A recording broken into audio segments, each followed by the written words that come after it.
ही ये करती हैं कि वो क्या करती हैं कि अपने पास बहुत ही जो latest state of the art equipment होता है वो ख़रीद लेती हैं। हम अपने पास सर्वर्स ख़रीद लेंगी, प्रोसेसिंग यूनिट्स ख़रीद लेंगी, उसके बाद उनके पास अनलिमिटेड इंटरनेट की अवेलेबिलिटी होती है, उनके पास स्टोरेज इक्विपमेंट अनलिमिटेड होता है।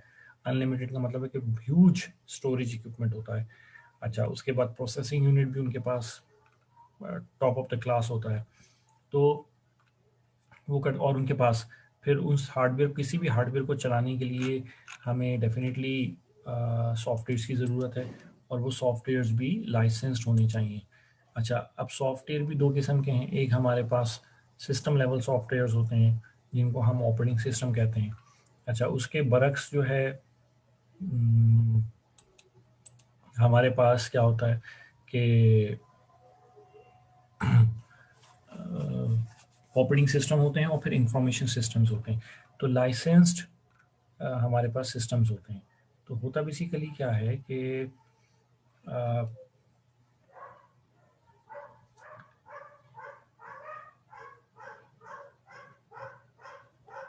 हमारे पास रिसोर्सेज आ गए, ठीक है, कंप्यूटिंग रिसोर्सेज हो गए। तो ये लिख लें कहीं आप लोग कि हमारे पास कंप्यूटिंग रिसोर्सेज हैं, प्रोसेसिंग यूनिट्स हैं। क्योंकि हम हमारे पास अगर हम ई बिज़नेस कर रहे हैं, तो अगर हमारे पास नंबर ऑफ़ क्लाइंट्स इंक्रीज़ करेंगे तो उनकी क्या कहना चाहिए, स्विफ्ट प्रोसेसिंग के लिए हमें ज़्यादा रिसोर्सेज की ज़रूरत होगी या ज़्यादा प्रोसेसर की ज़रूरत होगी।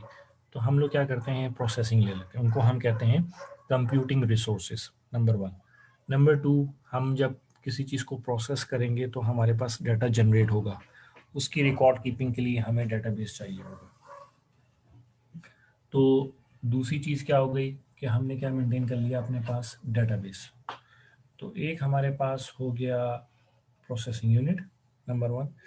दूसरा हमारे पास कंप्यूटिंग रिसोर्सेज हो गए, नंबर वन। नंबर टू, हमारे पास क्या हो गए, स्टोरेज रिसोर्सेज हो गए, राइट, स्टोरेज इक्विपमेंट हो गया।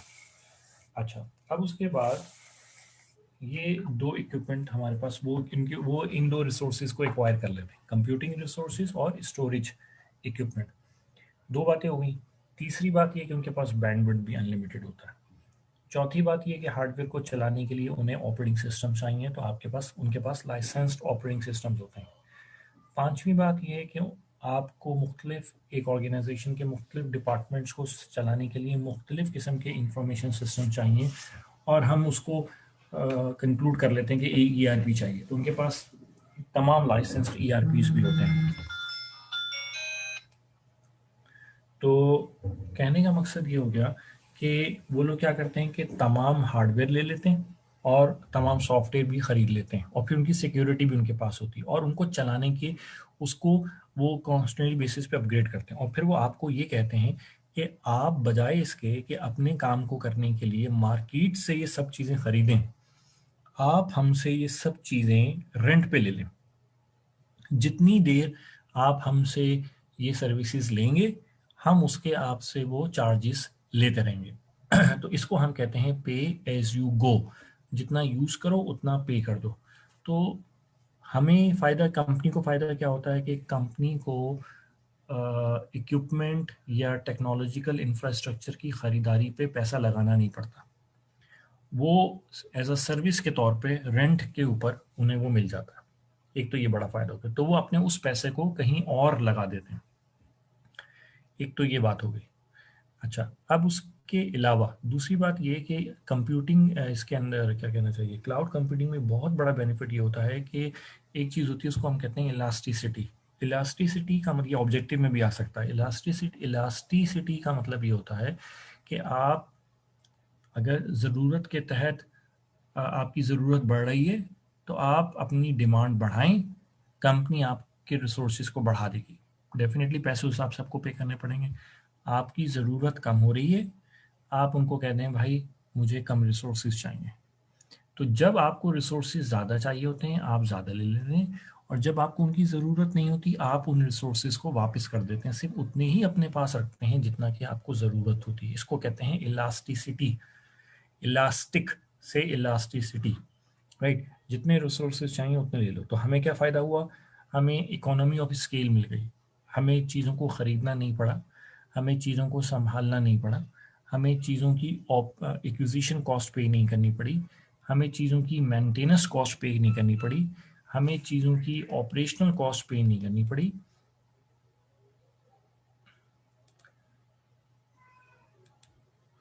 तो उस सूरत में हम क्या करेंगे कि हमें सिर्फ उनके यूजेज चार्जेस पे करने पड़े, तो इसको कहते हैं इकोनॉमी ऑफ स्केल। ठीक है, और दूसरी बात मैंने क्या बताई है, इलास्टिसिटी। जितना आपको इलास्टिसिटी, जब आपको रिसोर्सेज चाहिए हो आप ज़्यादा कर दें, जब आपको कम चाहिए हो आप उनको कम कर दें। तो ये बहुत बड़ा बेनिफिट है क्लाउड कंप्यूटिंग का। यहाँ तक अगर किसी को बात समझ में ना आई हो,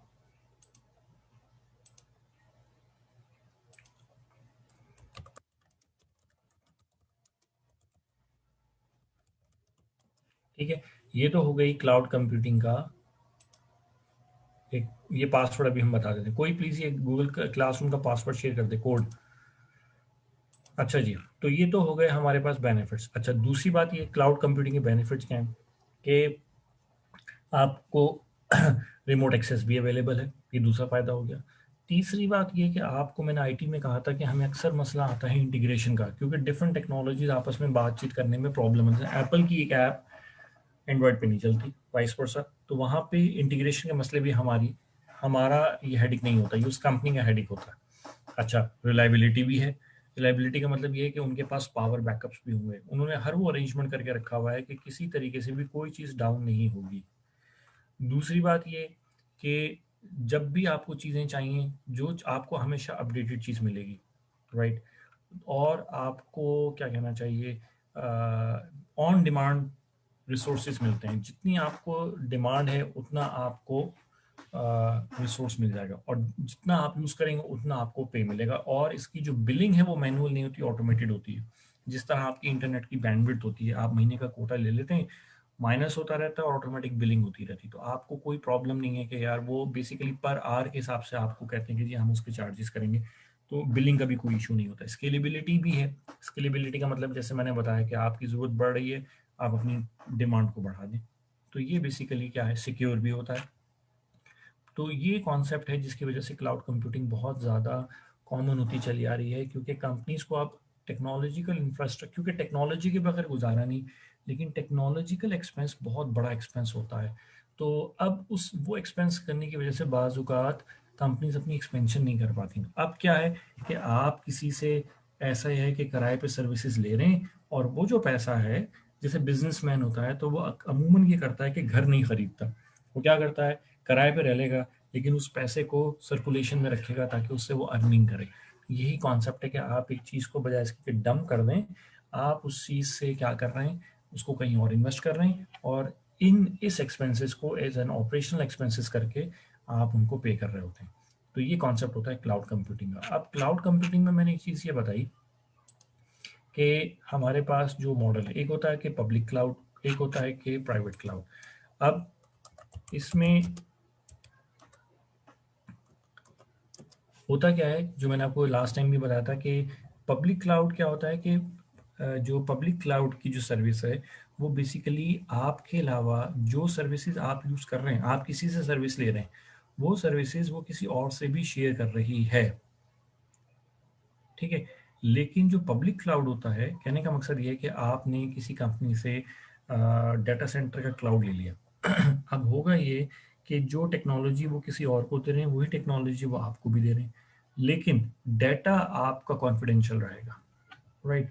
लेकिन जो प्राइवेट क्लाउड होता है, प्राइवेट क्लाउड में होता ये है कि वो जो टेक्नोलॉजी आपके लिए यूज़ कर रहे हैं, वो टेक्नोलॉजी वो किसी और को सेल नहीं कर सकते, वो आपके लिए प्रोप्राइटरी होगी, आपके लिए क्या कहना चाहिए, एक्सक्लूसिव होगी। तो मेन डिफरेंस ये हो गया कि जो इसीलिए जो बड़ी कंपनीज हैं वो बेसिकली क्या करती हैं कि वो प्राइवेट क्लाउड लेती हैं, और जो छोटी कंपनीज हैं वो क्या करती हैं, वो पब्लिक क्लाउड लेती हैं। तो यहाँ तक किसी को कोई मसला हो तो मुझे बताएं।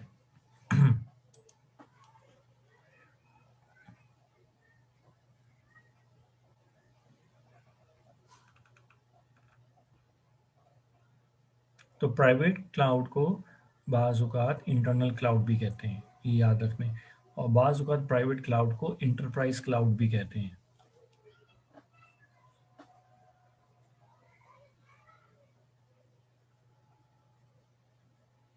अच्छा, जो क्लाउड, एक और चीज़ इसमें ये भी होता है कि जो प्राइवेट क्लाउड होता है, उसकी जो आपने इंफ्रास्ट्रक्चर तो आपने ले लिया, अब उसकी कुछ जगहों पे मोस्टली अमूमन ये होता है कि प्राइवेट क्लाउड में एक और चीज़ होती है कि आपके ऊपर ज़िम्मेदारी आ जाती है कि आपने उसकी जो डाटा सेंटर है उसकी मैनेजमेंट जो है, क्योंकि आप किसी के साथ वो शेयर नहीं कर रहे, तो आप उसकी मैनेजमेंट किसी के हाथ नहीं देते। आप उनसे कहते हैं कि भाई इसकी मैनेजमेंट जो है, इंफ्रास्ट्रक्चर तुम्हारा है लेकिन मैनेजमेंट मेरी होगी, ताकि आप किसी को ये और किसी को होस्ट ना कर सकें। तो उसकी मैनेजमेंट, उसकी मेंटेनेंस और उसकी अपडेशन, ये तीन चीज़ें आपकी कंपनी की रिस्पॉन्सिबिलिटी होगी। तो पब्लिक क्लाउड में क्या होता है कि पब्लिक क्लाउड में ये जो मैनेजमेंट है या मेंटेनेंस है या जो अपडेशन है, वो आपकी रिस्पॉन्सिबिलिटी नहीं होती, बल्कि उस ऑर्गेनाइजेशन की रिस्पॉन्सिबिलिटी होती है जो कि आपको क्लाउड की सर्विसेज प्रोवाइड कर रही है। ठीक है, तो एक हो गया आपके पास पब्लिक क्लाउड। पब्लिक क्लाउड ये है कि जो सर्विसेज एक कंपनी एक को दे रही है वही सर्विसेज किसी दूसरी कंपनी को भी मिल रही हो, राइट। जबकि जो प्राइवेट क्लाउड है उसमें ये होता है कि जो वो क्लाउड की जो सर्विसेज आपको मिल रही हैं वो सिर्फ आपके लिए ही डेडिकेटेड हैं, वो किसी और को नहीं मिलेंगी। और हाइब्रिड क्लाउड का मतलब ये है कि आप कुछ ऐसा क्लाउड लें जिस क्लाउड में आप समझें कि बड़ा क्लाउड है, उसके दो हिस्से हैं। एक वो क्लाउड है जो कि कुछ प्राइवेट क्लाउड है और कुछ उसमें क्लाउड या कुछ सर्विसेज ऐसी हैं जो कि पब्लिक क्लाउड के ऊपर होस्टेड हैं। तो पहला डिफरेंस ये हो गया कि जो प्राइवेट क्लाउड है वो आपके लिए डेडिकेटेड होता है, नंबर वन। अच्छा, अब प्राइवेट क्लाउड जो कि डेडिकेटेड है वो तो सिक्योर भी होगा। अच्छा, अब प्राइवेट क्लाउड के अंदर ये तो बेनिफिट हो गया कि वो आपके लिए एक्सक्लूसिव है, वो आपके लिए डेडिकेटेड है, वो ज़्यादा फास्ट भी होगा और कस्टमाइजेबल भी होगा। लेकिन जो मैनेजमेंट की रिस्पॉन्सिबिलिटी है वो आपकी है। अच्छा, उस सूरत में जो पब्लिक क्लाउड है उसमें क्या होता है कि बेसिकली आपकी कॉस्ट कम हो जाती है, नंबर वन, क्योंकि वो शेयर्ड होता है। अच्छा, उसके अलावा उसमें मैनेजमेंट आपकी रिस्पॉन्सिबिलिटी नहीं होती, क्योंकि वो किसी और कोई जो कंपनी जो क्लाउड दे रही है वो यूज़ करेगा। आपका जो कंट्रोल है वो उस पर कम हो जाएगा। लेकिन बाज़ अगर पब्लिक क्लाउड में आपको अच्छी कॉस्ट मिल जाती है, कॉस्ट इफेक्टिव सोल्यूशन मिल जाता है, क्योंकि कंपटीशन बढ़ जाता है। तो ये बेसिकली हो गया कि जो प्राइवेट क्लाउड है उसमें मैंने आपसे कहा कि क्या कहना चाहिए, जो प्राइवेट क्लाउड है उसमें आप क्लाउड आपके लिए एक्सक्लूसिव होगा, मैनेजमेंट अपडेशन वगैरह जो है वो आपकी जिम्मेदारी है। लेकिन जो पब्लिक क्लाउड है वो आपके लिए एक्सक्लूसिव नहीं होगा, बल्कि वो उस केस में तमाम लोग और भी कंपनी क्लाइंट के साथ शेयर होगा, राइट। तो ये बेसिकली प्राइवेट और पब्लिक क्लाउड में फ़र्क है। तो ये पेपर में इलास्टिसिटी का जो ऑब्जेक्टिव है ये आ सकता है कि इलास्टिसिटी का मतलब क्या, मैंने बताया था कि जब चाहें रिसोर्सेज को बढ़ा लें, जब चाहें रिसोर्सेज को कम कर लें। तो पब्लिक क्लाउड के तीन बड़े नुकसान हैं। वो ये कि एक तो सिक्योरिटी का इशू होता है वहाँ पे, दूसरा ये कि वहाँ पे कस्टमाइजेशन बहुत ज़्यादा नहीं हो सकती, तीसरी बात ये जो कंट्रोल है, चाहे वो एडमिनिस्ट्रेटिव कंट्रोल हो मोस्टली या टेक्निकल कंट्रोल हो, वो आपके हाथ में नहीं रहता है, राइट। और जबकि यही तीन चीज़ें जो हैं वो आपको प्राइवेट क्लाउड में अवेलेबल होती हैं।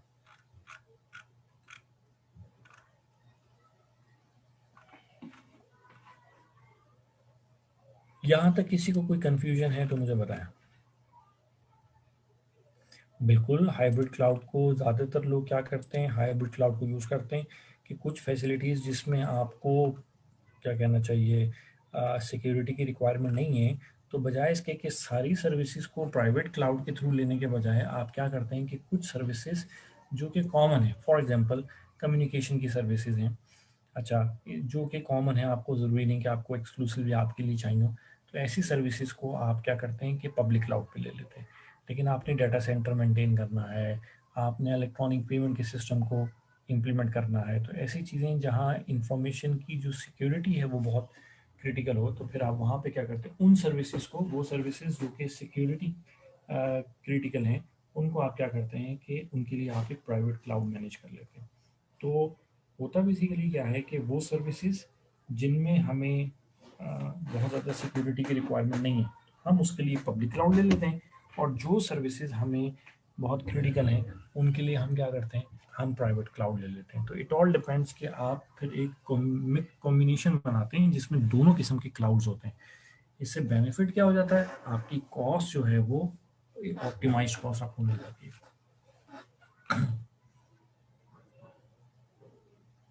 अच्छा, एक चीज़ ये कि मैं भी टॉपिक भूल जाऊंगा, आप एक चीज़ अपने पास लिख लें, आप लोगों ने एक टॉपिक के ऊपर एक आर्टिकल मुझे लिख के देना है, उसका नाम है साइबर, ये मैंने टॉपिक निकाला है, cyber hygiene, right. Cyber hygiene के ऊपर आप लोगों ने मुझे एक आर्टिकल लिख के देना है और परसों सबमिट करना है। 2 पेजेस का डॉक्यूमेंट होना चाहिए, और ये 2 पेजेस का डॉक्यूमेंट आपने करना कैसे है ये मैं यहाँ पे एक्सप्लेन कर देता हूँ। अभी मैं आपके सामने यहाँ पे स्क्रीन शेयर करता हूँ।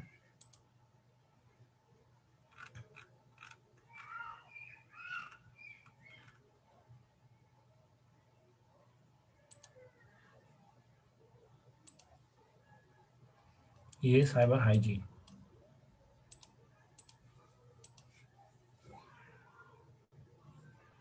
चलें मैं देखता हूँ कि आप, चलेंगे टॉपिक ये रख लें।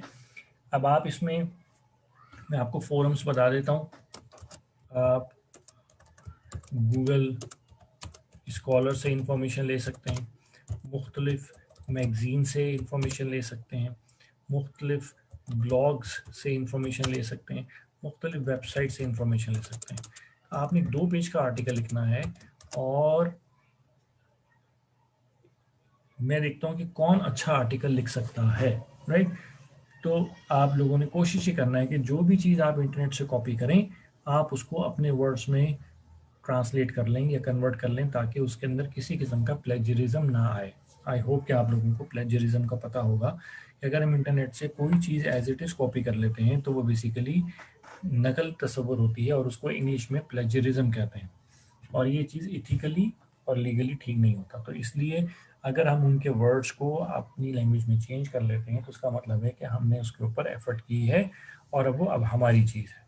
तो ये चीज़ है वो आपने इसमें, कल आप परसों आपने मुझे 2 पेज का, हर शख्स ने एक आर्टिकल लिख के देना है, और ये सर्च करना है कि ये है क्या।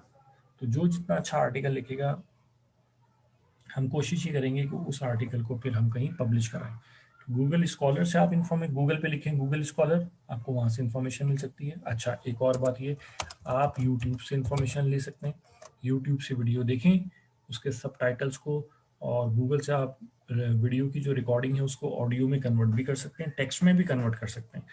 तो आप टेक्स्ट को कन्वर्ट करें और उसका एक आर्टिकल लिख लें। तो ये भी एक तरीका है कि यूट्यूब को सुने, और उस, वो जो शख्स बात कर रहा है, अगर आपको उसकी बात अपील करती है या अच्छी लगती है, तो उसको आप अपने वर्ड्स में या उन्हीं के वर्ड्स में लिख लें।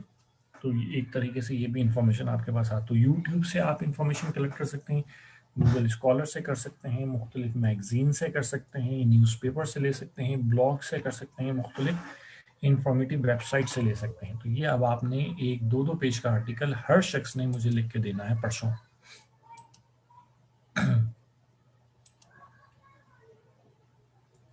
जी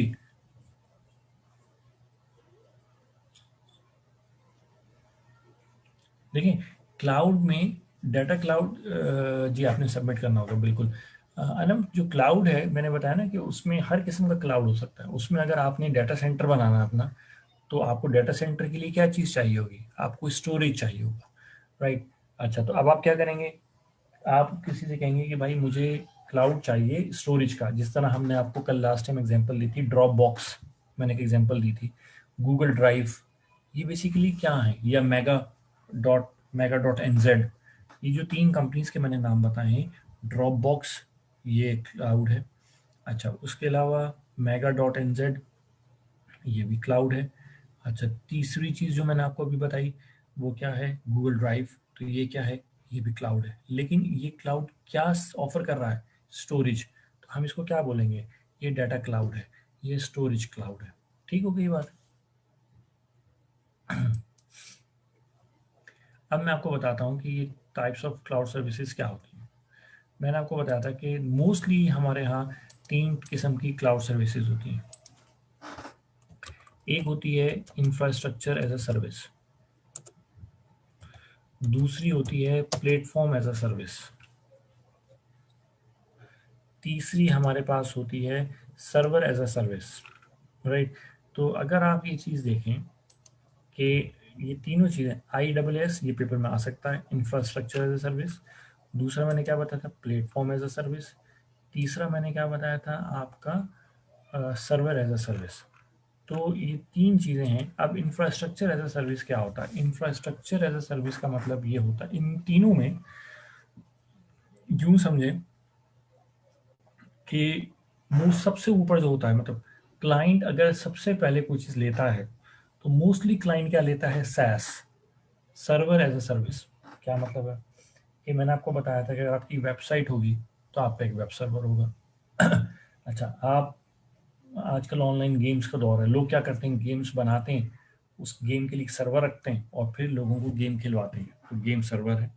अच्छा, कम्युनिकेशन के लिए आपको ईमेल सर्वर चाहिए, तो सर्वर एज अ सर्विस का मतलब ये है कि जिस तरह मैंने आपको बताया था लास्ट टाइम कि मुख्तलिफ किस्म के सर्वर्स होते हैं, वेब सर्वर है, डेटाबेस सर्वर है, ईमेल सर्वर है, गेम सर्वर है, फाइल सर्वर है, प्रिंट सर्वर है। तो इस तरह की चीज़ें आप क्या करते हैं कि आप सर्वर को किसी के सर्वर मतलब लोग जो हैं वो सर्वर मैनेज कर रहे होते हैं और आप उन सर्वर्स को एज अ सर्विस के तौर पे ले लेते हैं। अब आपको ना सर्वर मशीन खरीदनी है, ना सर्वर मशीन के लिए ऑपरेटिंग सिस्टम खरीदना है, ना उसके ऊपर आपने कोई सॉफ्टवेयर जो है वो करना है। तो आप सिंपल क्या करेंगे, आप उसको कहेंगे भाई मुझे एक web server as a service के तौर पर दे दो, तो वो क्या करेगा, जो कंपनी जिससे आप कॉन्ट्रैक्ट करेंगे वो बना बनाया एक सेटअप दे देगा।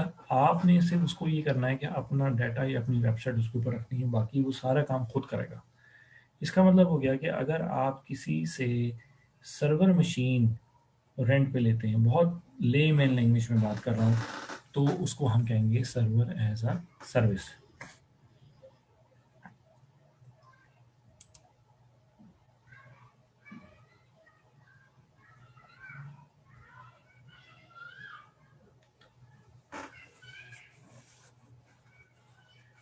कोई क्राइटेरिया नहीं होगा, आपने सिर्फ उसको रिक्वायरमेंट बतानी है कि मुझे इस चीज़ के लिए सर्वर चाहिए। आप क्या बताएंगे कि भाई मुझे सर्वर में इतनी हार्ड डिस्क चाहिए, मुझे सर्वर में इतनी प्रोसेसिंग पावर चाहिए और इतनी मुझे इंटरनेट कनेक्टिविटी चाहिए, दैट्स इट।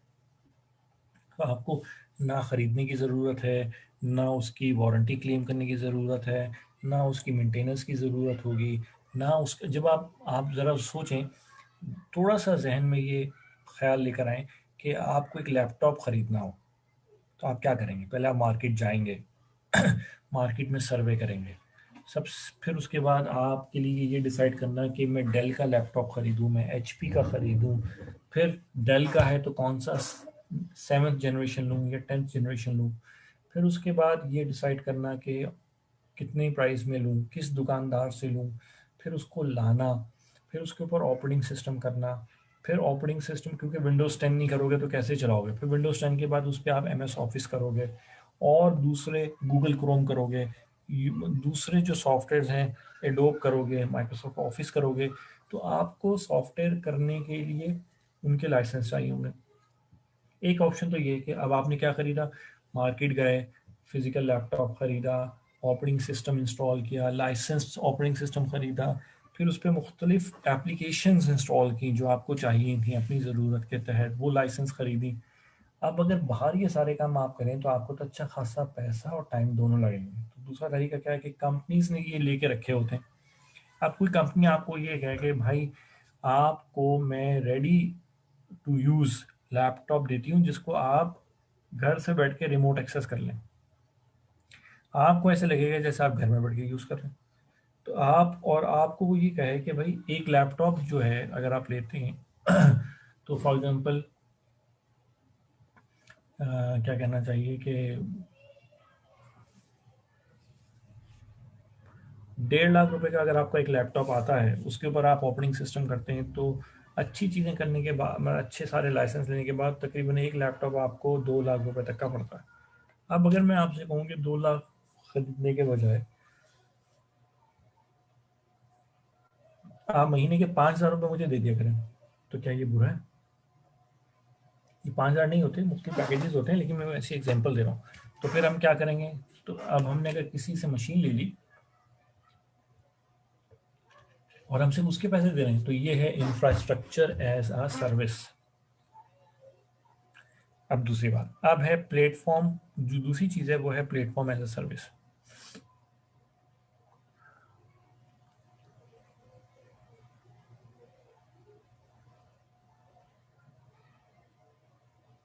अब आप ये देखें कि जब हम अब हमें अगर मैं अपनी कंपनी की बात करूं, तो मैं अपनी कंपनी में सॉफ्टवेयर बनाते हैं, लेकिन हमें, आई होप कि आप इससे एग्री करेंगे कि एक सॉफ्टवेयर बनाने के लिए हमें कई सॉफ्टवेयर खरीदने पड़ते हैं।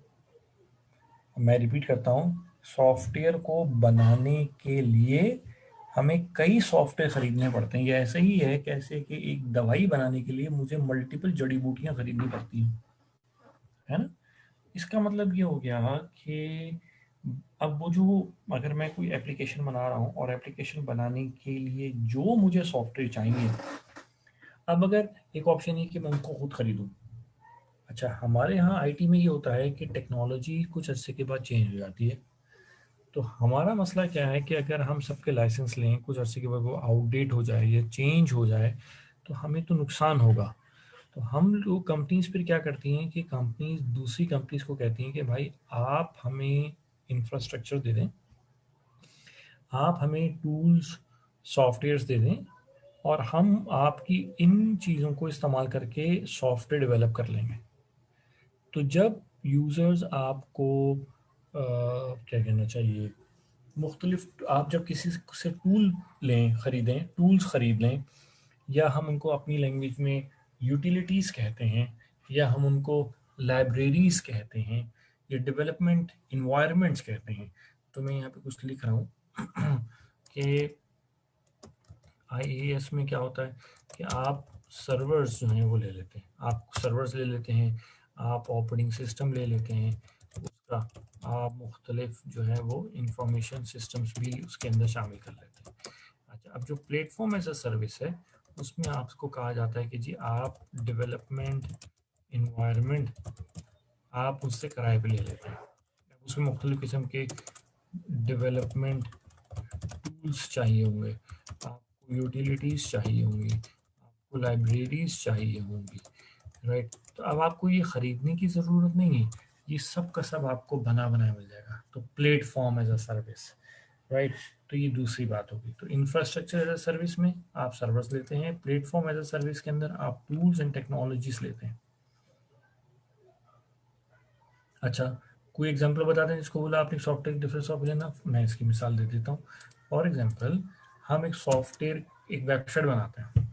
अब वेबसाइट बनाने के लिए जो वेबसाइट की सामने वाली शक्ल होगी, जिसको हम वेबसाइट की अपीयरेंस कहते हैं, वो बनाने के लिए हमें उसके ग्राफिक्स डिज़ाइन करने हैं। उसके लिए हमें एक सॉफ्टवेयर चाहिए, उसको हम कहते हैं एडोब फोटोशॉप।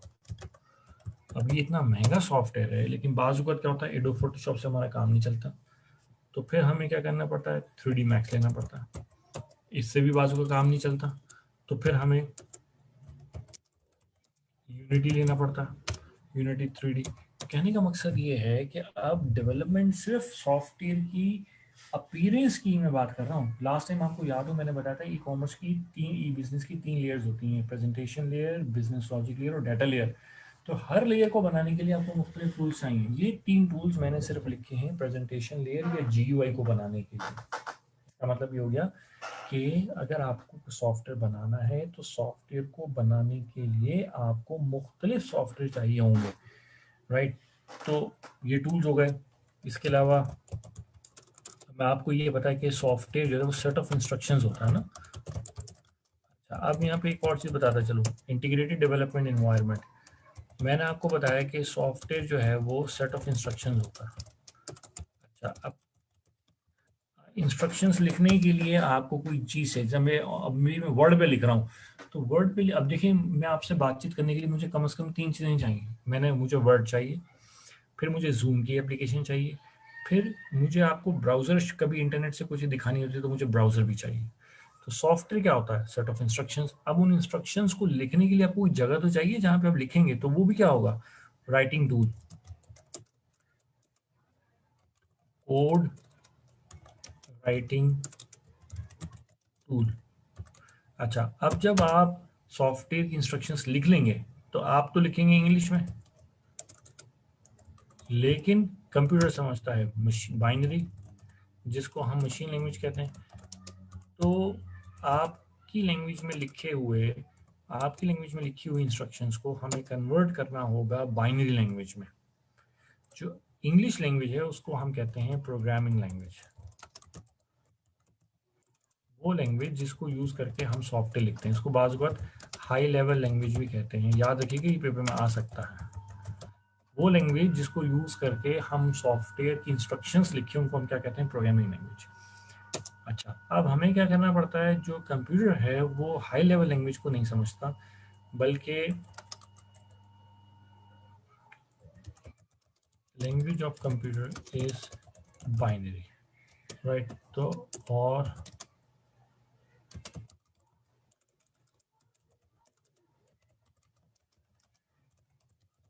मशीन लैंग्वेज, इसका मतलब हो गया कि हाई लेवल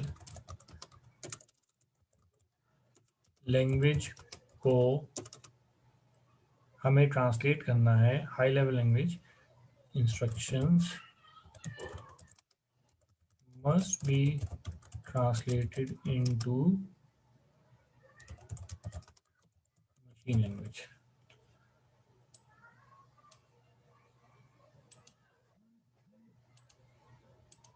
right? ये ट्रांसलेशन के लिए, फॉर ट्रांसलेशन वी नीड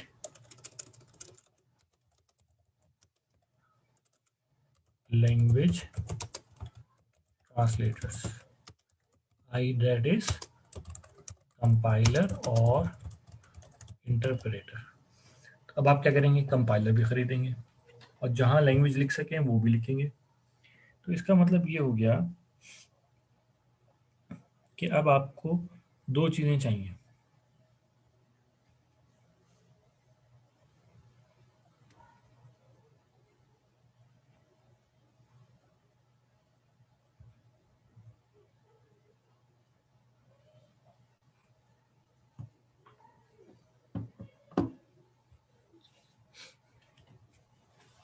तो आपको डेवलपमेंट टूल्स चाहिए जहां आप सॉफ्टवेयर लिख सकें। आपको ट्रांसलेट करने के लिए कंपाइलर चाहिए या इंटरप्रेटर चाहिए। तो इसका मतलब ये हो गया कि आपको मुख्तलिफ़ किस्म के टूल्स चाहिए अगर आपने कोई सॉफ्टवेयर डेवलपमेंट करनी है। तो बजाय इसके कि वो सॉफ्टवेयर आप ख़रीदें, आप उन सॉफ्टवेयर्स को एज अ सर्विस ले लेते हैं। हम इसको क्या कहते हैं? PaaS, platform as a service.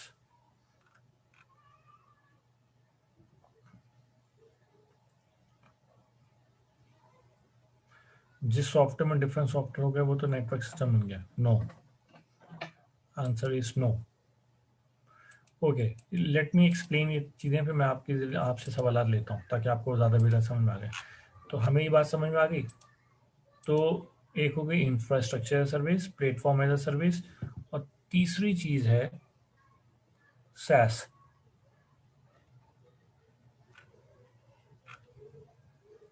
Software as a service. Software as service में क्या है कि आप इन ऑर्गेनाइजेशन से इंफॉर्मेशन सिस्टम्स या डेटाबेस, ये दो एज अ सर्विस के तौर पे लेते हैं। तो इसको बेसिकली हम क्या कहते हैं? इन सॉफ्टवेयर एज अ सर्विस। तो इंफ्रास्ट्रक्चर एज अ सर्विस में मोस्टली क्या आएगा? इंफ्रास्ट्रक्चर एज अ सर्विस के अंदर आपके पास कंप्यूटिंग रिसोर्सेज आएंगे, ठीक है, आपके पास सर्वर्स आएंगे, आपके पास स्टोरेज इक्विपमेंट आएगा, आपके पास नेटवर्किंग टेक्नोलॉजीज आप लेंगे। प्लेटफॉर्म एज अ सर्विस के अंदर आप ऑर्गेनाइजेशन से वेब सर्वर्स लेंगे, मुख्तलिफ किस्म के सर्वर्स या तो ले लेंगे या डेवलपमेंट इन्वायरमेंट ले लेंगे। और तीसरी चीज़ मैंने क्या बताई, सॉफ्टवेयर एज सर्विस के अंदर आप ऑर्गेनाइजेशन से क्या लेंगे, इंफ्रा इंफॉर्मेशन सिस्टम्स या डेटाबेसिस के जो सॉफ्टवेयर हैं उनको ऑन रेंट पे लेंगे। वासिम, जी सर। ये ज़रा अनम्यूट करें सबको ज़रा। बारी बारी में बैठे। एक एक करके करें ज़रा। सर एनी को किए। जी, मैं आप लोगों से अभी हमने क्लाउड की 3 बातें कर ली कि हमारे पास क्लाउड, पब्लिक क्लाउड है, प्राइवेट क्लाउड है, हाइब्रिड क्लाउड। तीसरा मैंने आपको बता दिया कि जो क्लाउड की सर्विसेज हैं वो 3 है। सर्विस लेस अभी हम पे नहीं जा रहे, अभी हम infrastructure as a service, platform as a service और सॉफ्टवेयर एज ए सर्विस। अब इसमें कोई सवाल है आपका तो मुझसे पूछें, चलें। जी एनी। अस्सलाम वालेकुम। वालेकुम सलाम। अच्छा सर, मैंने आपसे अभी एक क्वेश्चन जो पूछा था जिसकी आपने एग्जांपल दिया। अच्छा सर, मुझे ये बताएं कि जो क्रैश आइटम्स पड़े होते हैं जैसे हम कौन किसी से? भी जो क्रैश फाइल्स पड़ी हुई होती हैं जी सर। कंप्यूटर की, क्रैश फाइल्स पड़ी हुई होती हैं सर, काम तो वो भी वही कर रही होती है ना? मतलब कंसीडर तो उसको भी हम एज अ सॉफ्टवेयर ही ले रहे होते हैं ना अच्छा, उसमें, और उसमें उस फाइल में और जो पेड फाइल होती है सर, उसमें क्या डिफरेंस आ रहा है हमारे पास? अब जैसे अभी आपने फोटोशॉप का बोला ना, हम्म, अब फोटोशॉप का ये है कि इसका सॉफ्टवेयर अगर हम परचेज करते हैं तो हमें उसकी पूरी चीज़ें नहीं मिलती हैं। कुछ चीज़ें ऐसी हैं जो हमें नेट से लेनी पड़ती हैं, जिसको क्रैश फाइल्स में लेना पड़ता है, ठीक है? नहीं तो ऐसा तो सर नहीं ये होगा। तो वही चीज़ हो डिपेंड गई करता ना, है कि अगर आप, नहीं नहीं, जी सर। अगर आप, अगर आप सॉफ्टवेयर का देखें, सॉफ्टवेयर के ना कई किस्म के वर्जन्स होते हैं।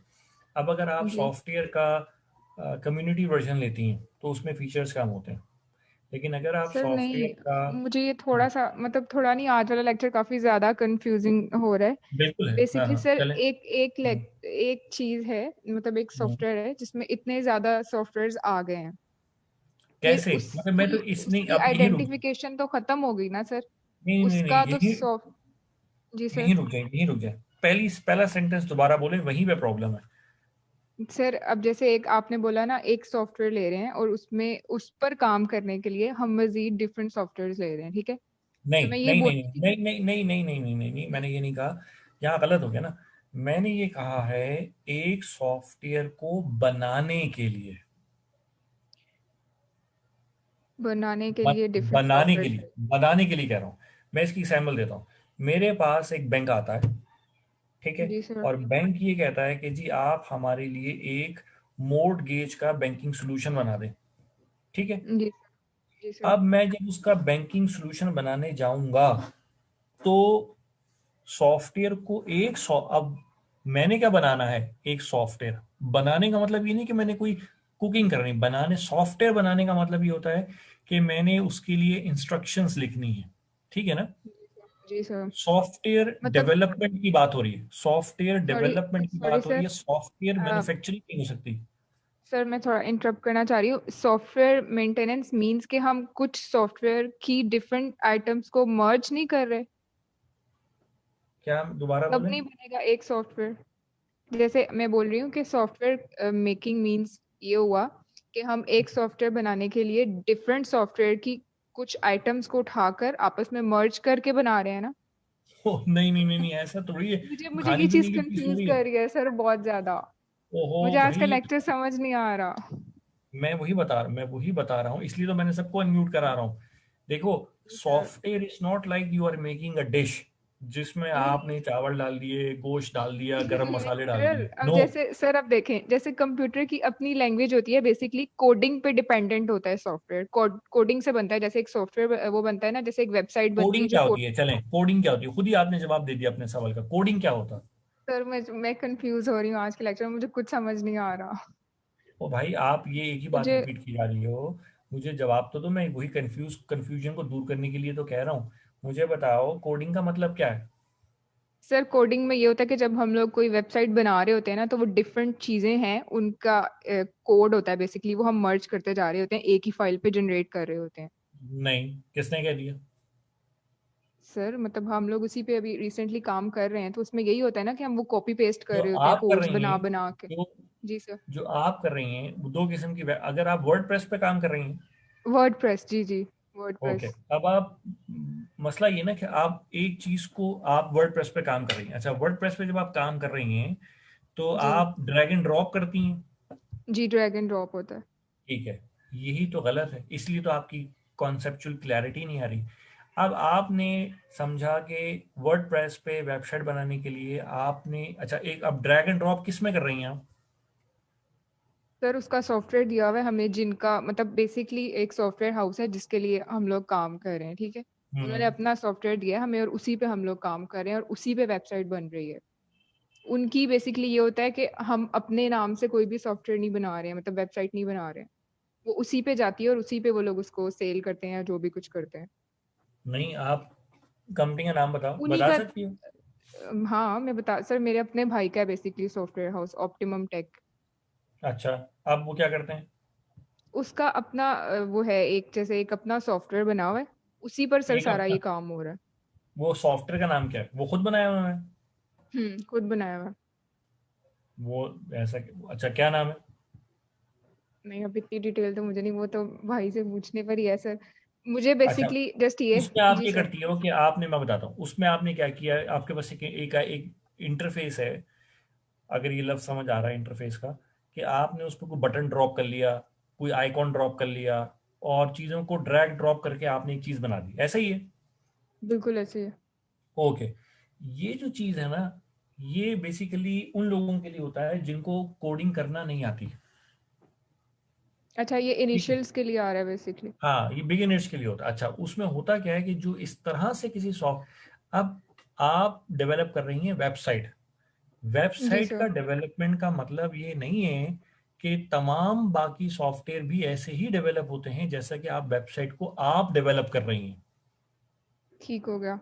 ठीक है, अब वो मेरे वेब, वाला पॉइंट आ गया सर, सॉफ्टवेयर वाला। हाँ, कि हाँ, मैं उसी को क्लियर कर रहा हूँ ना, कि अब जी आप जिस तरह से आप सॉफ्टवेयर डेवलप नहीं कर रही हो, आप वेबसाइट डेवलप कर रही हो, पहली बात। जी जी दूसरी सर। बात ये है कि वेबसाइट को डेवलप करना अलग होता है, सॉफ्टवेयर को डेवलप करना अलग तरीका होता है। और वेबसाइट को जिस तरह से आप डेवलप कर रही हो, वो वो है जो कि बहुत प्रोफेशनल्स बहुत कम यूज करते हैं, क्योंकि ड्रैग एंड ड्रॉप करने में आपका जो कंट्रोल होता है वो बहुत कम हो जाता है। ठीक हो गया। ठीक होगी?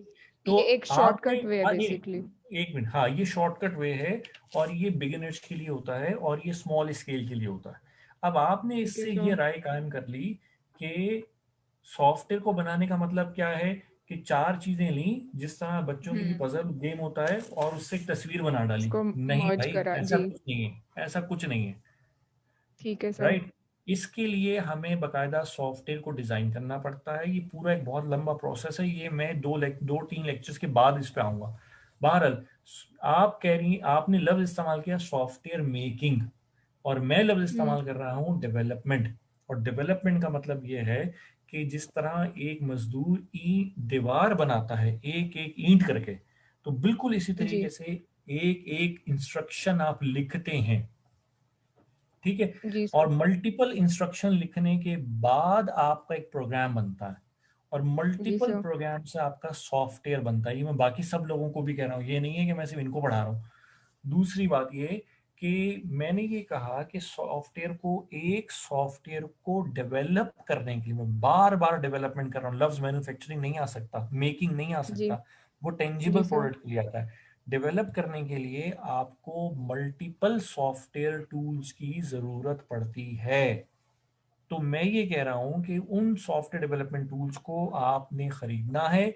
अब उनकी खरीदने की कीमत इतनी ज्यादा होती है कि आप कंपनीज को कहते हैं कि ये टूल्स मुझे रेंट पे दे दो, ताकि मैं इसको सॉफ्टवेयर डेवलप करके और ऐसे पैसा कमा लूं। अब आपने एक सॉफ्टवेयर का लाइसेंस है $15,000 का।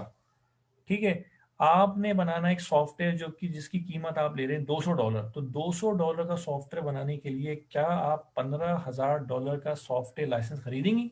कभी भी नहीं खरीदेंगी। नहीं और सर। जबकि आपको ये पता हो कि 2 साल के बाद ये चेंज हो जाएगा, तो आप कहेंगे यार मैं जी क्या सर। करूं, मैं तो फिर यही करती रहूंगी। इसीलिए आप क्या करती हैं, जो बड़ी कंपनीज होती हैं उनको कहती हैं भाई हमें ये एज अ रेंट आउट दे दो, जब सर जी हमारा वो काम 1 मंथ या मुकम्मल 1 वीक के लिए मिलेगा जो। बिल्कुल वो अब आप पे वो सब्सक्रिप्शन ड्यूरेशन आप डिसाइड करेंगे। आप 1 मंथ के ठीक लिए होगा। कर लें, 1 ईयर के लिए कर लें, 6 मंथ्स के लिए कर लें, क्वार्टर के लिए कर लें, ये आपकी मर्जी।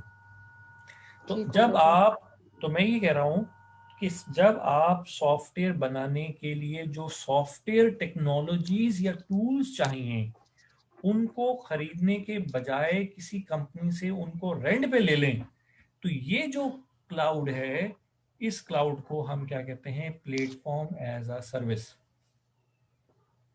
कुछ समझ आई ठीक मेरी हो गया। बात? जी सर। ओके। अच्छा अब सर है अभी आप। इंफ्रास्ट्रक्चर, अब है एक मिनट, अब है जी जी। Infrastructure as a service. जी सर। इंफ्रास्ट्रक्चर में आपने क्या चीज लेना है, देखें, आपने क्लाउड में सर्विसेज लेनी है। अब आप क्या जी सर। चीज सर्विस के तौर पे ले रही हैं, ये डिसाइड करेगा कि वो प्लेटफॉर्म है, वो इंफ्रास्ट्रक्चर है या सर्वर है। तो बड़ी आसान सी बात है, अगर आप प्रोसेसर, अगर आप जी सर। बैंडविड्थ, अगर आप नेटवर्क, अगर आप नेटवर्किंग डिवाइसेस, अगर आप स्टोरेज डिवाइसेस, इन जी।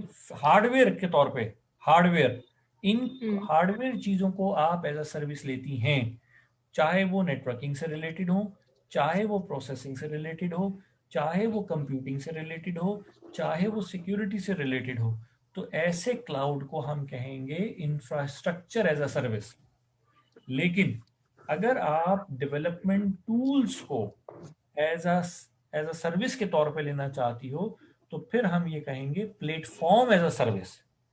अब तीसरी बात है कि आपने ना सॉफ्टवेयर बनाना है, ना आपने जी इंफ्रास्ट्रक्चर सर। चाहिए। आपको चाहिए मुख्तलिफ किस्म के इंफॉर्मेशन सिस्टम्स, आपको चाहिए ईआरपी या ईआरपी के जी। कोई मॉड्यूल्स, या आपको चाहिए डेटाबेस। अगर आपको इनमें से कोई चीजें चाहिए और एज अ सर्विस लेती हैं, तो हम इसको कहेंगे software as a service, SaaS. जी सर। कुछ कुछ समझ आई मेरी बात? सर कुछ कुछ आ गई है।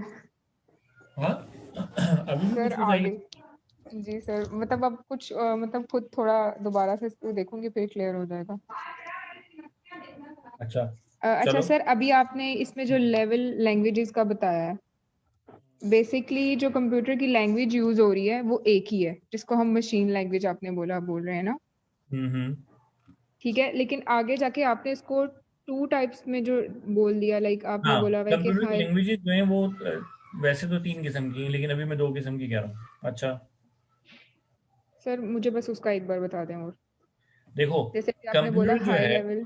कंप्यूटर के अंदर हर चीज किस फॉर्म में, जी सर। किस कंप्यूटर फॉर्म में में? हर चीज सर हमारे मतलब उसी लैंग्वेज के नंबर्स फॉर्म में आ रही है ना, बाइनरी फॉर्म में नंबर फॉर्म बेसिकली। में, उसको क्या? अच्छा, कंप्यूटर की जो अपनी जबान, जैसे हम कहते हैं कि एक इंसान की मादरी जबान है, जी सर। राइट? अब फॉर एग्जांपल मैं कहता हूँ कि आपकी जो मदर टंग है वो पंजाबी है, फॉर एग्जांपल, जी। ठीक जी। है, लेकिन आप उर्दू बोलती हैं, जी sir. Right? Official language English बात करती हैं। तो कहने का मकसद हो गया कि एक आपकी मदर टंग है और एक आपकी ऑफिशियल लैंग्वेज है।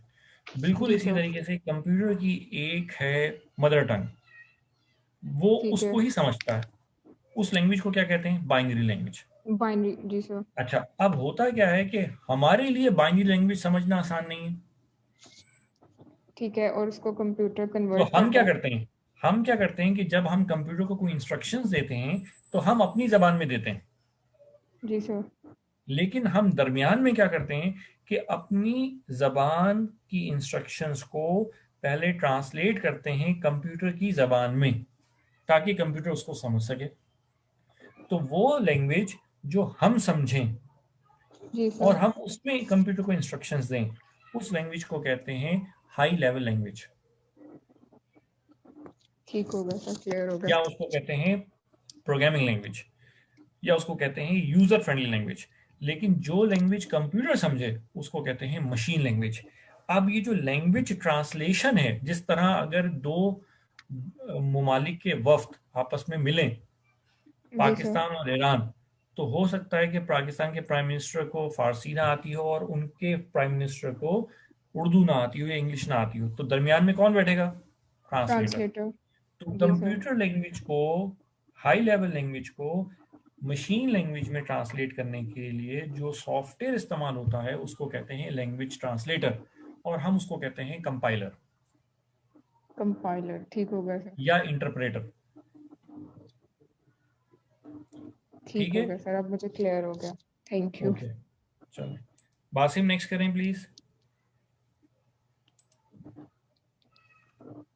Okay sir.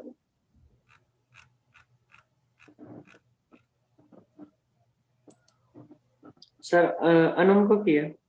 जी अनम। अस्सलाम सर। वालेकुम सलाम।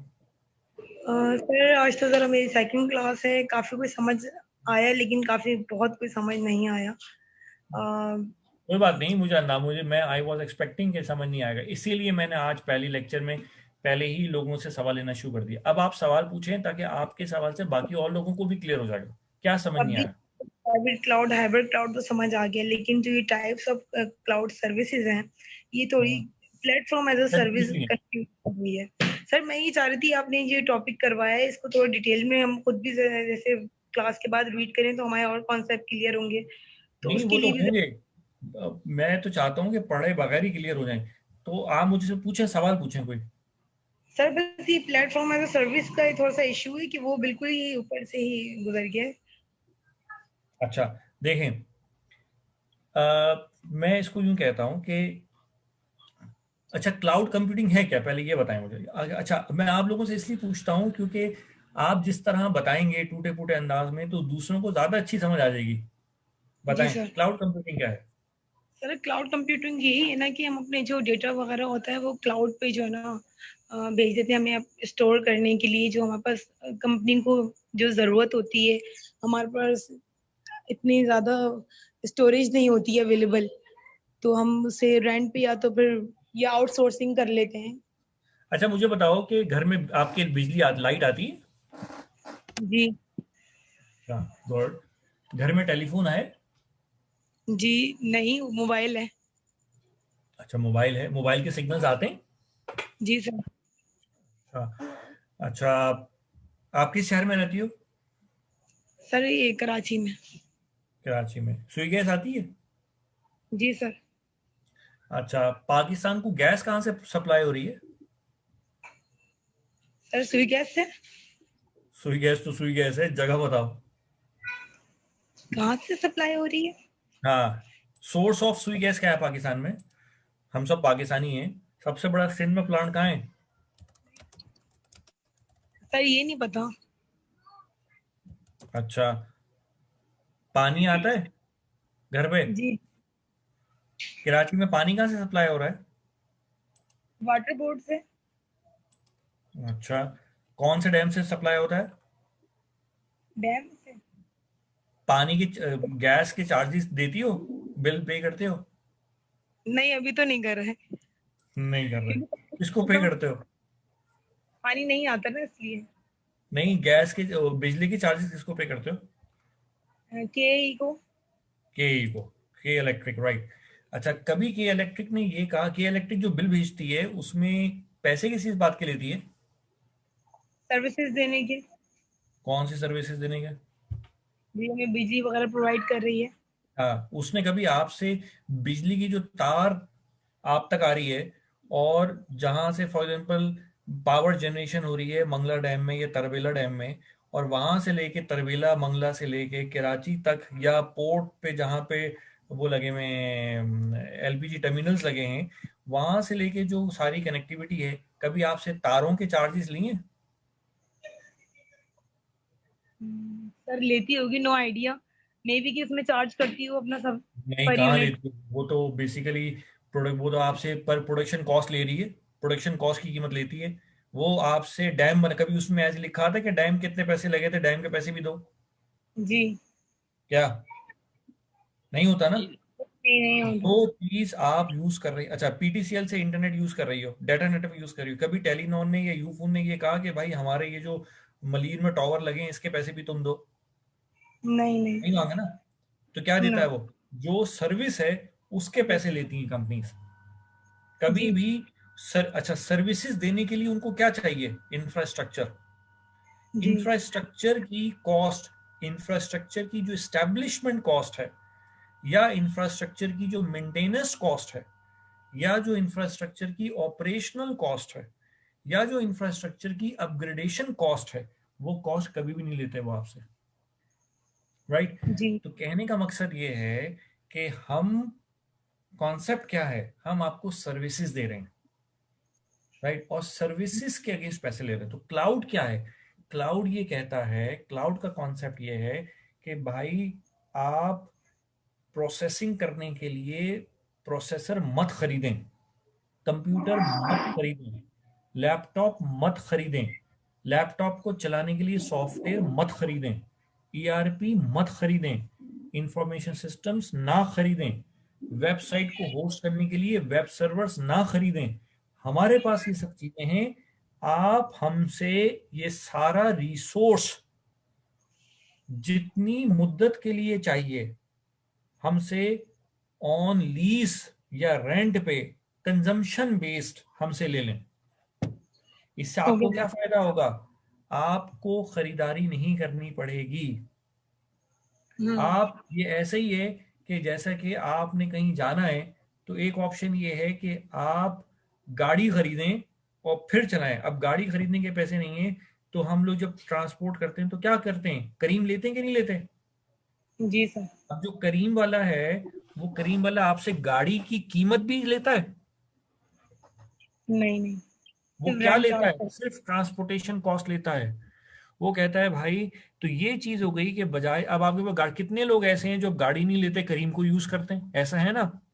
जी क्यों? सर्विस तो यूज करते वो कहते हैं कि वो पैसा जो हम गाड़ी की कीमत में लगाएं, उस पैसे को अगर मैं कहीं और लगाऊं, जिनके पास महदूद पैसे, मैं उनकी बात कर रहा हूँ, तो मैं उससे ज्यादा अब मेरे पास है ही 7 लाख रुपए और मैंने गाड़ी लेनी है, तो मैं गाड़ी ले लूंगा तो मेरे पास पैसे खत्म हो जाएंगे। मैं क्या करता हूँ? मैं कहता हूँ 7 लाख को अपने कारोबार में लगाऊं, उससे रेवेन्यू अर्न करूं, और जो अपनी ट्रांसपोर्टेशन कॉस्ट है वो मैं करीम के थ्रू पे करता रहूं, तो थोड़े थोड़े वहां जाते रहेंगे, मेरा काम भी चलता रहेगा। क्लाउड हैं। जी कंप्यूटिंग में यही है कि एक कंपनी आपको कहती है भाई मेरे पास सारे रिसोर्सेज हैं, सारे टेक्नोलॉजिकल रिसोर्सेज हैं, हार्डवेयर भी है, सॉफ्टवेयर भी है। हार्डवेयर में लैपटॉप्स भी हैं, सर्वर कंप्यूटर्स भी हैं, नेटवर्किंग डिवाइसेस भी हैं, स्टोरेज डिवाइसेस भी हैं, कंप्यूटिंग डिवाइसेस भी हैं। सॉफ्टवेयर में ऑपरेटिंग सिस्टम भी है, इंफॉर्मेशन सिस्टम्स भी हैं, ईआरपीस भी हैं, वेबसाइट भी बना दूंगा, उसके अलावा डेटाबेसेस भी हैं, मोबाइल ऐप्स भी हैं। तुमने जो यूज करना है मुझसे ले लो, खरीदो जी मत, सर। मुझसे ले लो, पैसे ले लो उसको, और मुझे उसके पैसे देती हो।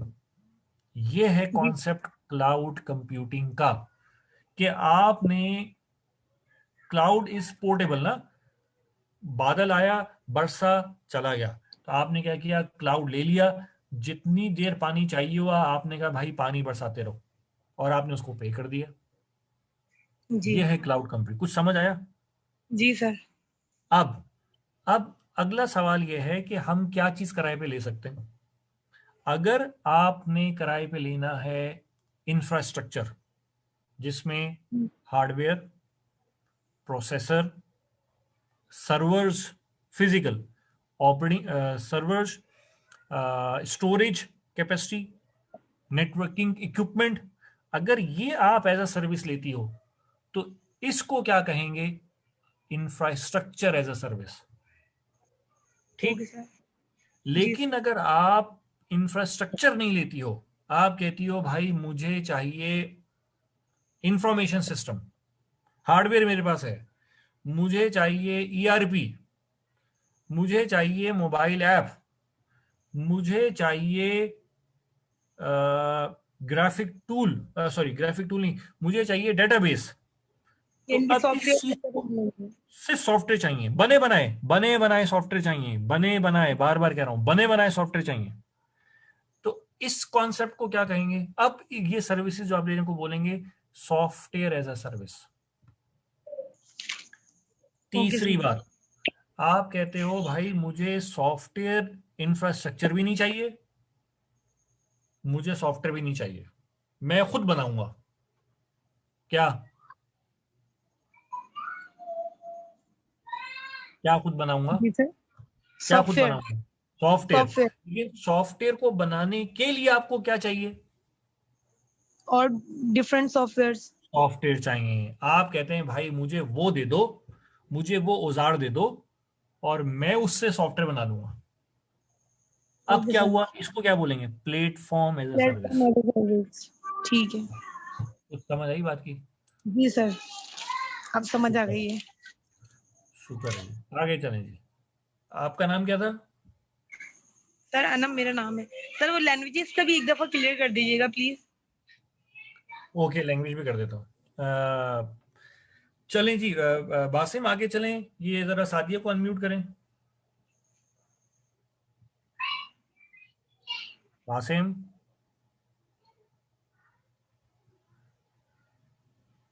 बासिम, बासिम, आ रही है?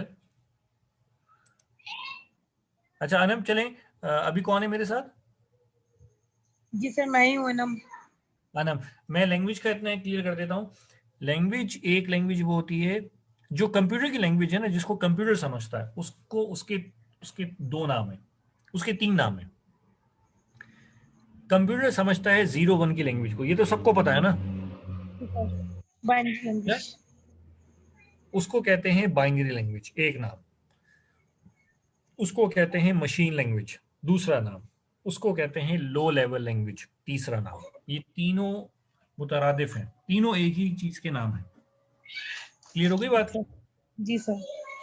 लेकिन हम कंप्यूटर्स को क्या देते हैं?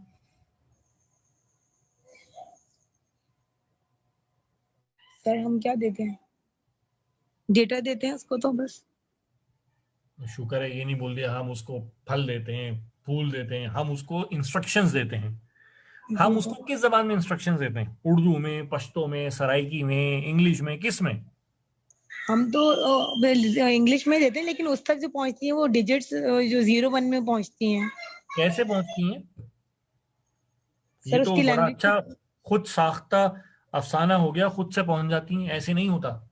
हम उसको, हम वो सुन सकता है, नहीं सर। सुन सकता है, नहीं नहीं।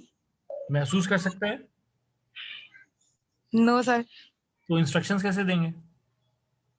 सर किसी भी कीबोर्ड के थ्रू। कीबोर्ड के थ्रू क्या करते हैं आप? कीबोर्ड के मतलब लिखेंगे ना, जी सर। लिख के देते हैं। किस में लिखते हैं? इंग्लिश में। जी।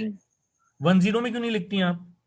No sir. जब, या आप आज से ईमेल लिखें 1 0 में लिखें, फिर मैं देखता हूं। No sir. क्यों? क्योंकि हमारी लैंग्वेज नहीं है ना ये 0 1 यस, की। That is my point. तो जिस लैंग्वेज में आप लिख रही हैं वो लैंग्वेज तो उसकी लैंग्वेज नहीं है। अब क्या करें? तो आपकी जो लैंग्वेज है उसको क्या बोलते हैं? उसको बोलते हैं हाई लेवल लैंग्वेज, उसको बोलते हैं ह्यूमन फ्रेंडली लैंग्वेज, उसको कहते हैं हाई लेवल लैंग्वेज। अब मसला क्या है? आप अपनी लैंग्वेज में बात कर रही हैं, वो अपनी लैंग्वेज समझता है। दरमियान में क्या चाहिए हमें? ट्रांसलेटर जो है वो। तो वो जो ट्रांसलेटर है वो भी क्या होगा? वो कोई जिनभूत होगा, कोई सॉफ्टवेयर होगा, कोई हार्डवेयर होगा, क्या होगा? जी सर। सॉफ्टवेयर होगा क्या? फिर कोई भी। यस। वो सॉफ्टवेयर क्या करेगा? वो आपकी दी हुई इंस्ट्रक्शंस जो कि हाई लेवल लैंग्वेज में है उसको कन्वर्ट करेगा। लो लेवल में। यस। और वो जो सॉफ्टवेयर होगा उसको क्या बोलेंगे? सर बताएं क्या बोलेंगे? Language translator. Language translator. और वो ठीक है दो किस्म के सर। हैं। और वो दो किस्म के हैं। या तो उसको बोलेंगे कंपाइलर, या उसको बोलेंगे इंटरप्रेटर। Okay sir. क्या ठीक है है? सर। कंपाइलर या, कंपाइलर।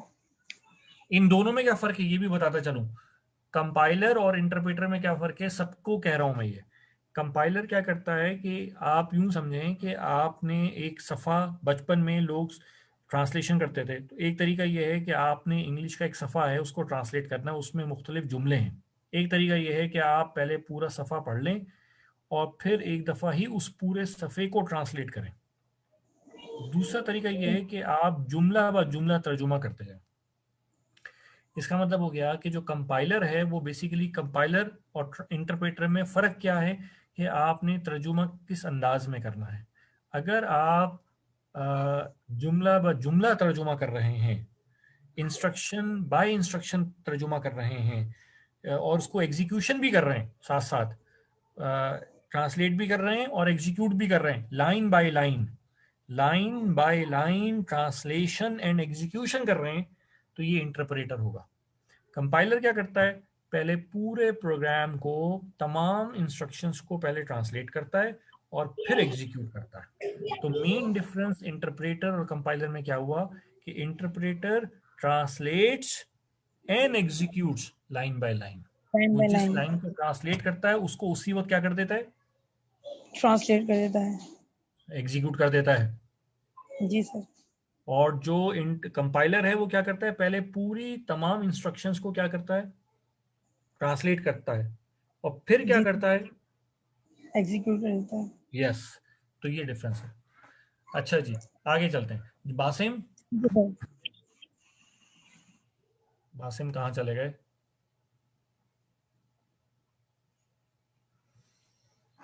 और कोई सवाल? नो सर, थैंक यू, सब क्लियर है। गुड। अच्छा, अभी वो मैंने तो ये मुझे भूल ही गया, किस टॉपिक पे आर्टिकल लिखना है? सर मुझसे पूछ रहे हैं? हाँ, जाहिर बात है, और कौन है यहाँ पे? साइबर हाइजीन ये आपने बताया है। जी, गुड, ओके। बासिम,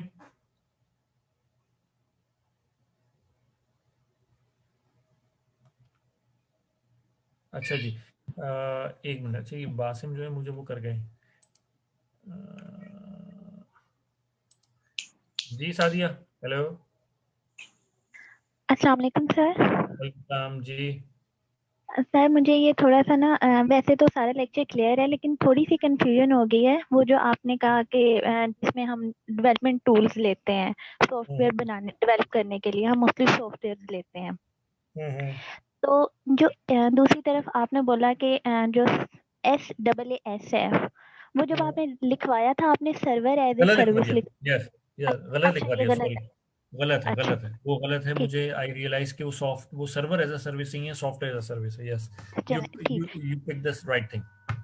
ठीक है। तो सर मुझे थोड़ी सी कंफ्यूजन ये हो रही है कि जब हम सॉफ्टवेयर एज ए सर्विस लेते हैं तो हम ERP लेते हैं, मोबाइल ऐप्स वगैरह ईआरपी हो लेते हैं। गया या इंफॉर्मेशन सिस्टम्स हो गए, यस, या जी मोबाइल एप्स हो तो गए। सर जी ERP भी तो सॉफ्टवेयर है ना? हाँ, तो हम तो बना बनाए लेते हैं ना। अच्छा ये जब, बना बनाया है, जी, बिल्कुल टोटली बना बनाया है, इससे बिल्कुल, हम जब, कुछ डेवलप नहीं कर रहे, इसको बस नहीं यूज नहीं कर नहीं, रहे हैं। बिल्कुल बिल्कुल, जब आप कोई तो जब बनी बनाई चीज लेंगे ना तो वो सॉफ्टवेयर एज अ सर्विस होगी। लेकिन जब आप बनाने के लिए कोई सॉफ्टवेयर लेंगे ना तो उसको बेसिकली जी जी प्लेटफॉर्म एज अ सर्विस कहेंगे। ठीक हो गया। और सर दूसरी बात मैंने ये करनी थी, आपने लास्ट टाइम जो आर्टिकल दिया था उसमें था इंटरनल थ्रेट्स ऑडिटिंग में। तो उन्होंने उसमें ये बोला था कि जो इंटरनल थ्रेट्स हैं वो सबसे ज्यादा होते हैं होते हैं। ऑडिटिंग में जो। जी तो मैंने थोड़ा सा ये मुझे कंफ्यूजन हो रही थी कि ये जो इंटरनल थ्रेट्स हैं क्या ये एम्प्लॉयज की तरफ से होते हैं या आपके बिल्कुल सिस्टम बिल्कुल, में? अच्छा इसका एम्प्लॉयज। सिस्टम एम्प्लॉयज की तरफ से होते हैं। हाँ, और दूसरा अगर उन्होंने एक जी जी जी।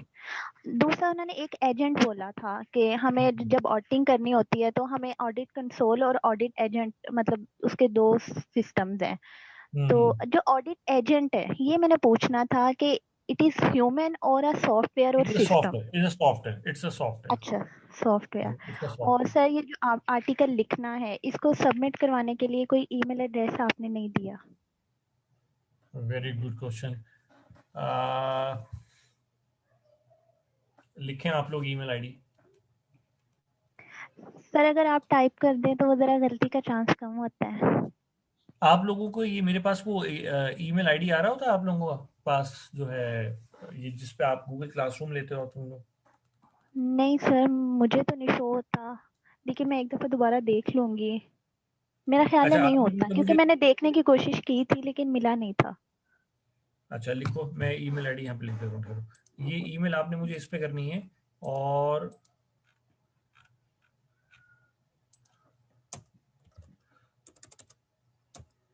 MISICMAP@gmail.com।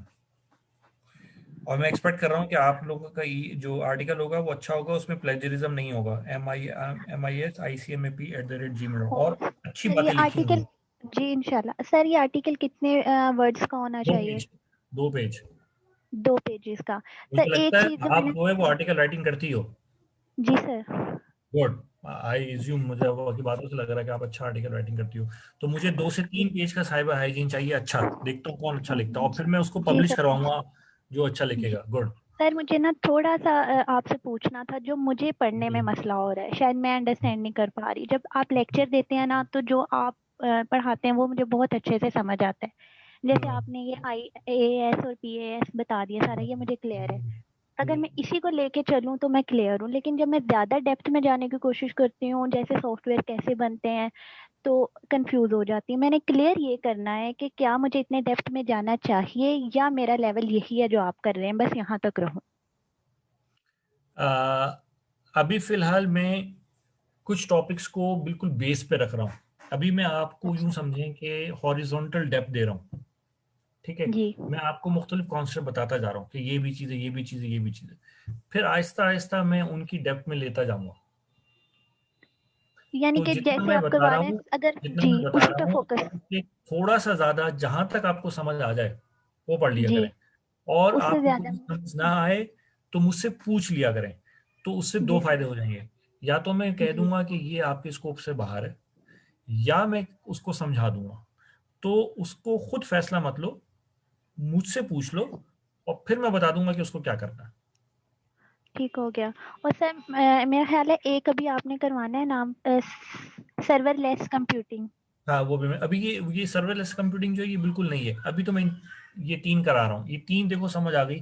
अभी हमें क्या समझ आना चाहिए पेपर पॉइंट ऑफ व्यू जी से अगर हम बात करें, क्लाउड जी कंप्यूटिंग क्या है हमें समझ आना चाहिए। जी अच्छा, क्लाउड कंप्यूटिंग की बात, क्लाउड कंप्यूटिंग के बेनिफिट्स क्या हैं हमें समझ आना चाहिए। क्लाउड जी कंप्यूटिंग कितने किस्म की है, पब्लिक प्राइवेट हाइब्रिड, हमें समझ आना चाहिए। जी क्लाउड कंप्यूटिंग की सर्विसेज मॉडल्स क्या हैं, IaaS PaaS SS, ये हमें आने चाहिए। जी। ठीक है। अच्छा, पांचवी चीज, मशहूर क्लाउड्स के नेम क्या हैं। मैंने जैसे अमेजोन अच्छा, का मशहूर बताया, क्लाउड्स के नेम, ठीक एजोर का ठीक। बताया, IBM का जी बताया, एप्पल का बताया, ये पता होने चाहिए। स्टोरेज के बताया, गूगल ड्राइव, जी ड्रॉप बॉक्स, ये चीजें पता, तो ये बातें आपको जी पता होनी चाहिए। अब ठीक हो गया अगली जो सर। बात है वो मैं आगे जी जाके आपको कुछ आर्टिकल्स दूंगा, कुछ चीजें कराऊंगा कि जी अब इसका पहले तो मैं बता दूं ना कि व्हाट इज दिस, जी राइट। फिर हम आगे चलेंगे, इसको और सिक्योरिटी के पॉइंट ऑफ व्यू से देखेंगे। ठीक है सर। छोटा सा एक क्वेश्चन है, वैसे पूछें। इससे रिलेटेड नहीं है, लेकिन वैसे मैं पूछ रही हूँ। सर जी जी। जैसे यूट्यूब है और ब्लॉगर है, जिसपे हम ब्लॉग्स लिखते हैं, तो इनके भी क्लाउड कंप्यूटिंग होती है? मतलब ये इनके भी भी एक ये यूट्यूब की मतलब, भी काफी सर्विसेज क्लाउड्स पे हैं, बिल्कुल है। जैसे हम चैनल बनाते हैं तो हमारा सारा डाटा वो अपने क्लाउड कंप्यूटिंग पे रखते हैं? ये मैं ये आप बिल्कुल सही ऐसा कर सकते हैं, वो अपने पब्लिक क्लाउड के ऊपर रखते हैं। अच्छा, जी उसमें डिपेंड करता है कि वो जो कोई चैनल जो अब बन रहे हैं वो तो मोस्टली पब्लिक जी क्लाउड के ऊपर है। लेकिन जो जी पुराने हैं वो जी उस वक्त शायद वो पब्लिक क्लाउड पे ना होते, लेकिन वो अब मोस्टली अब चीजें क्लाउड पे चली गई हैं। बिल्कुल ऐसे ही है। ठीक हो गया। और ब्लॉगर वगैरह पे जो हम कंटेंट लिखते हैं वो भी मतलब बिल्कुल, ये तो है क्लाउड सब क्लाउड। कंप्यूटिंग पे होता है? लेकिन हम किसी एंटरप्राइज के बारे में ये कमेंट इसलिए नहीं दे सकते जब तक हमें उस कंपनी का टेक्नोलॉजिकल आर्किटेक्चर ना पता हो। ठीक हो गया। यानी कि लेकिन हर कंपनी का द अपना बेस्ट ऑफ होगा। माय ओपिनियन, मैं अभी ओपिनियन बिल्ड कर सकता हूँ कि जी व्हाट आई कैन सी कि भाई गूगल की सारी सर्विसेज क्लाउड पर है। जी अच्छा, ब्लॉगर की सब सर्विसेज क्लाउड पर है। लेकिन जो एक क्या कहना चाहिए हतमी राय है, वो तभी इंसान दे सकता है जब उस चीज को खुद देख ले। ठीक हो गया। और सर एक प्रीवियस लेक्चर का क्वेश्चन है, अगर आप पूछूं जी आपसे?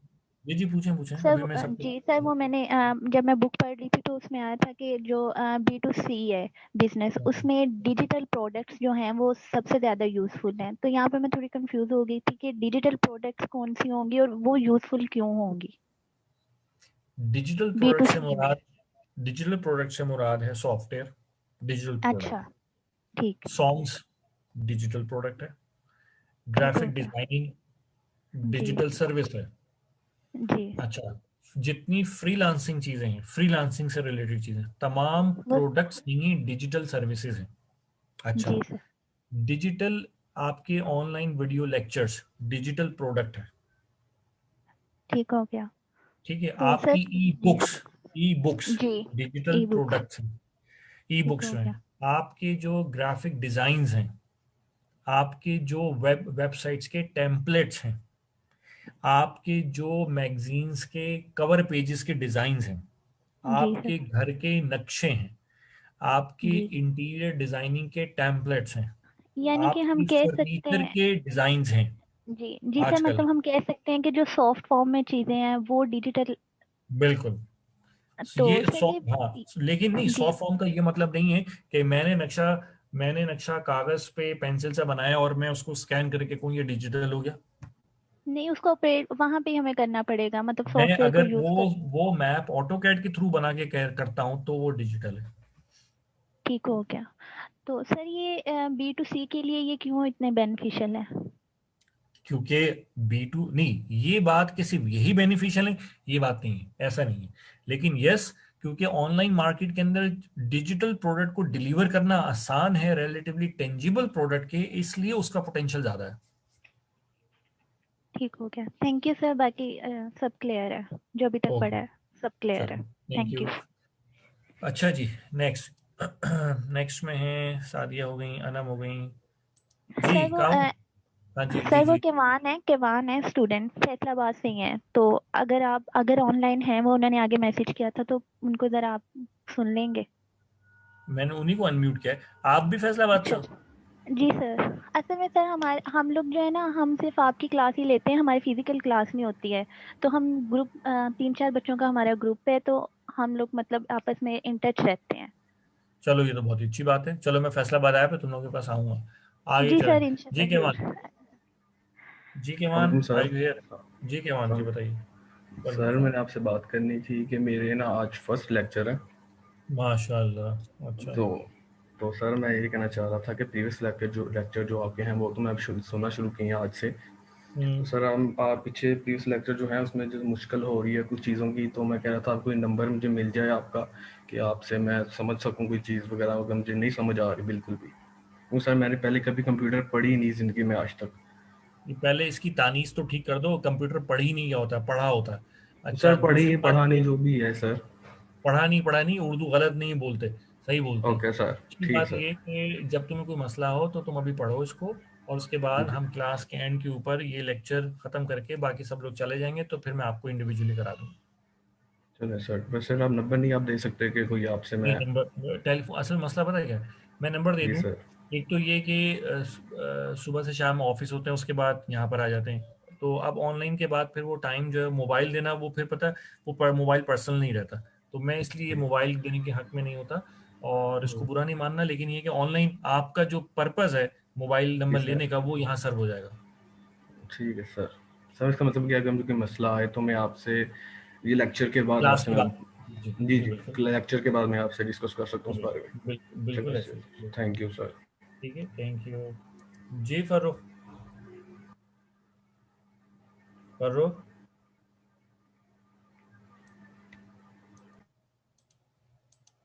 जी, मैंने सबको ही अनम्यूट कर दिया यार। कोई है तो बताएं, कोई सवाल है तो पूछें। आज तो ऑफिस आप भी नहीं आए। हेलो, अस्सलाम वालेकुम सर। वालेकुम सलाम, कौन? सर मुबशिर बात कर रहा हूँ। जी मुबशिर।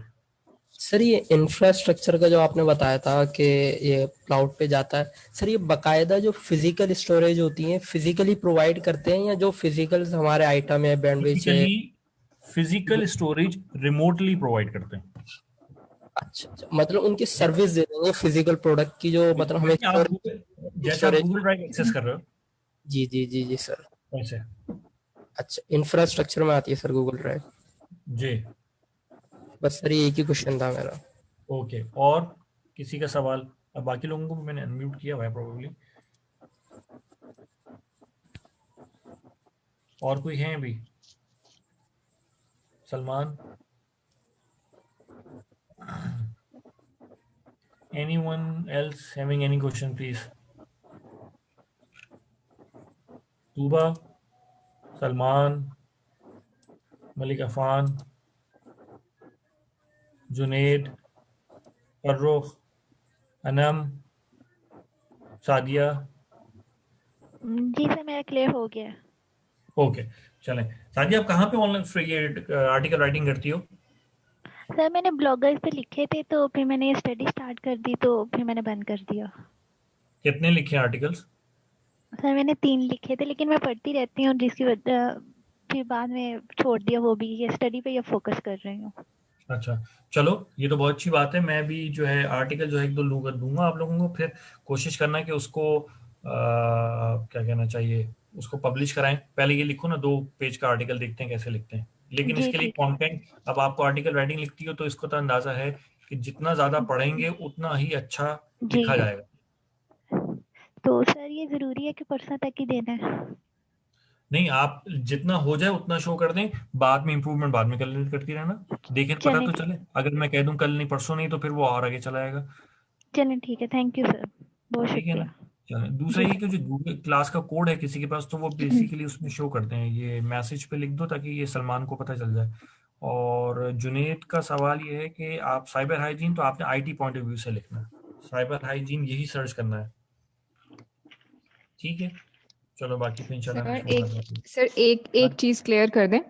जी जी एनी बात कर रही हूँ जी जी सर। बताएं। क्लाउड कंप्यूटिंग से रिलेटेड जो इसेंशियल है चीज, वो हमारे पास हम्म, कौन सी होनी चाहिए? उसकी रिलायबिलिटी है, प्रोडक्टिविटी है, और एब्स्ट्रैक्शन है? रिलायबिलिटी।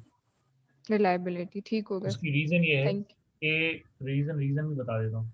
रीजन जी ये है सर। कि जब आप किसी से सर्विसेज ले रही हो, ठीक है, जी तो सर्विसेज देने वाला अगर सर्विसेज देने की सर्विसेज की, मैंने क्या कहा था कि सिक्योरिटी के 3 पिलर्स हैं, कॉन्फिडेंशियलिटी, इंटेग्रिटी और अवेलेबिलिटी।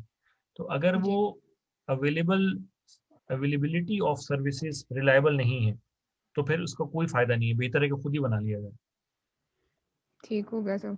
क्लियर हो गया। ठीक हो गया? जी सर, हो गया। चलें, okay, thank you very much, इंशाल्लाह नेक्स्ट कल थैंक मुलाकात यू होगी। सर। अल्लाह हाफिज। ओके, अल्लाह अल्लाह हाफिज़। हाफिज। बासिम।